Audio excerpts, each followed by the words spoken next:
waxaan leeyahay madaxweyne ku-xigeenkii waa ka jooga dhalinyartii saaka way wada mooral jabsan tahay aad iyo aad waana laga siman yahay ku shalay boodboodayey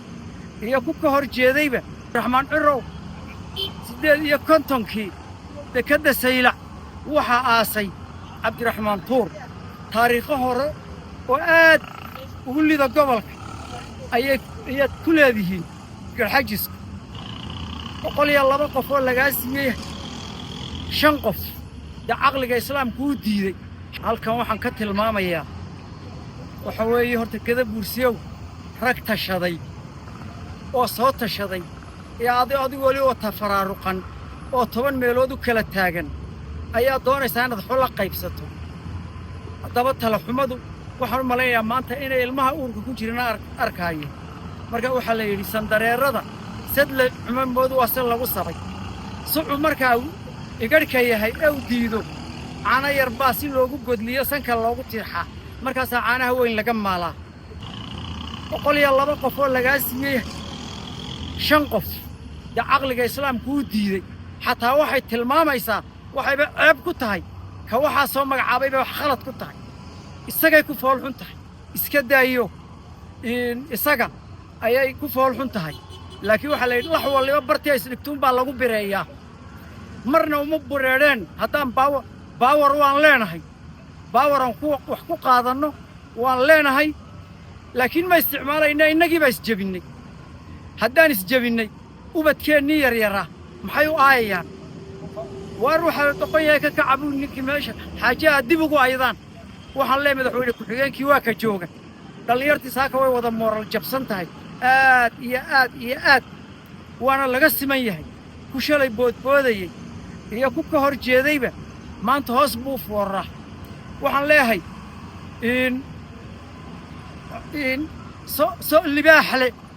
sawdigaa hurdada bered la'aan seexday colaad salag leh sawdigaa warmaha daabka kala saaray sawdigaa sundaac iyo abees suul afka u geliyey war haddee sidan haddaad ku sii socoto markaan maanta joogno sidaa iyagu way tashadeen waxay ku tashadeen inay ku dulmaan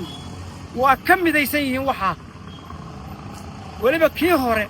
ee sii necbayn ayaaba qaaraan dhisdhallay ku jirno taariikhda waxaa ku jirta dekadda saylac 58kii cabdiraxmaan tuur baa aasay cabdiraxmaan cirow 58kii dekadda saylac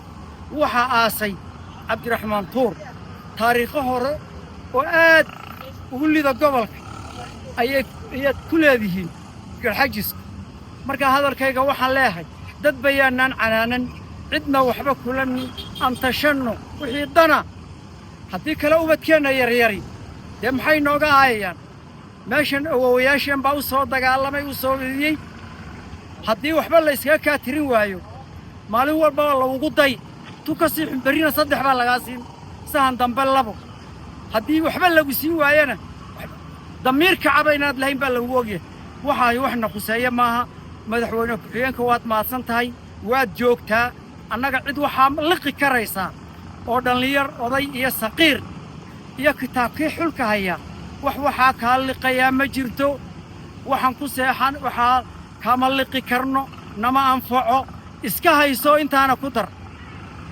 laakiin adna way kugu foolxun tahay oo immoral bay kugu tahay inaad dad intaa leeg intaas siiso the defied of human dignity waxa weeye qof maanu waxba the defied of human dignity baan ku kaleeday sharaf way ka maran tahay insaa wuxuu magacaabaay saasaan hadalkay ku soo gabagabay